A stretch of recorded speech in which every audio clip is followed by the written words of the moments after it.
Jamais les privés d'emploi n'auront subi un tel acharnement, une telle avalanche de réformes punitives, une telle stigmatisation que pendant ces 2 derniers quinquennats. Les réformes de l'assurance chômage se succèdent si rapidement que de nouvelles règles sont mises en place, sans même que les effets des réformes précédentes ne soient évalués. Depuis 2019, les conditions d'accès à l'assurance chômage ont été durcies. La durée d'indemnisation a été réduite de 25%, l'indemnité journalière a baissé de près de 16% en moyenne, le RSA a été conditionné à un minimum de 15 heures d'activité hebdomadaire. Et pour quel résultat? Un chômage qui repart à la hausse? Une précarisation accrue des privés d'emploi et de l'ensemble des travailleurs? Si l'on vous écoute, cette attaque en règle des travailleurs est loin d'être finie.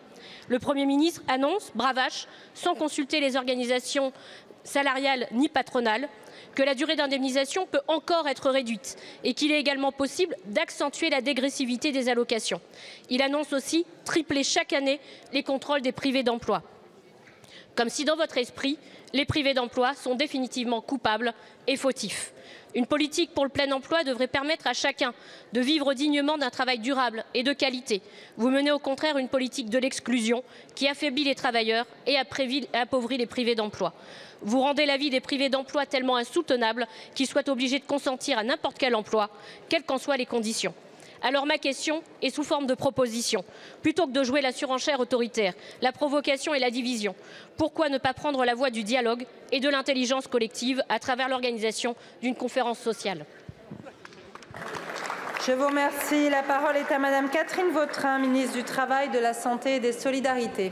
Merci Madame la Présidente, Mesdames et Messieurs les députés, Madame la députée Emeline Kabidi. Madame la députée, autant sur la forme nous pouvons avoir des divergences, autant dans ce que vous venez de dire, il y a précisément la réponse à ce que vous attendez.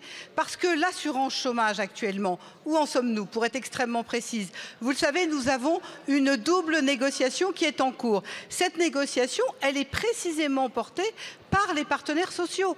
Nous sommes typiquement dans l'article L1 du Code du travail, c'est-à-dire une lettre de cadrage, des partenaires sociaux qui sont en train de discuter et nous avons même une double négociation. Pourquoi une double négociation? Parce que la première, effectivement, elle est sur cette assurance chômage, elle est sur la vie au travail, elle est sur le compte épargne-temps universel. C'est la première version. Les partenaires sociaux doivent nous rendre compte de leurs travaux le 27 mars prochain.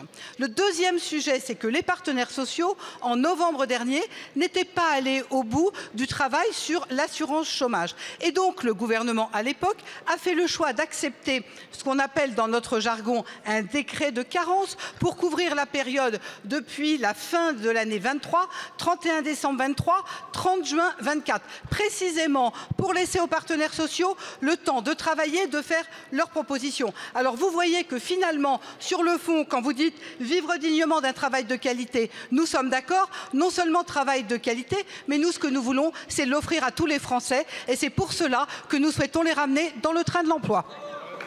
Je vous remercie, Madame la Ministre. Madame Kabidi.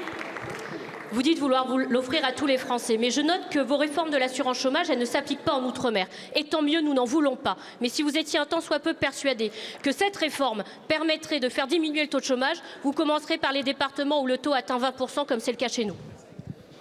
Je vous remercie. La parole est